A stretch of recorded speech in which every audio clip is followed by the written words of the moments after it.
ለሕዝበ እግዚአብሔር የምናበረክተው አገልግሎት በመንፈሳዊ ብቻ ሳይሆን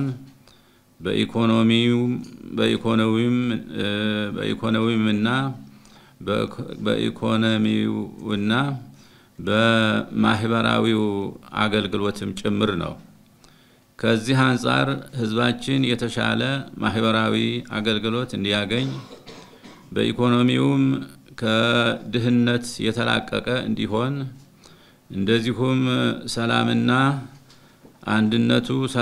አንድነቱ የተጠበቀ እንዲሆን በማስተማርም በተግባር በመሳተፍም የሕዝቡ መሪዎችና አርአያ ሆነን መስራት ይገባናል።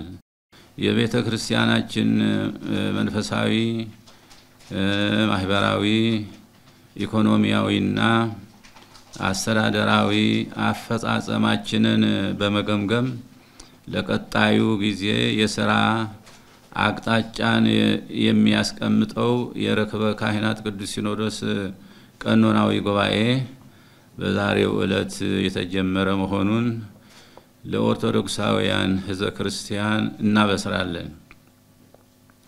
እግዚአብሔር የተባረከና የተቀደሰ ጉባኤ ያድርግልን። እግዚአብሔር ኢትዮጵያና ሕዝቦቿን ይባርክ። ወስብሐት ለእግዚአብሔር አሜን።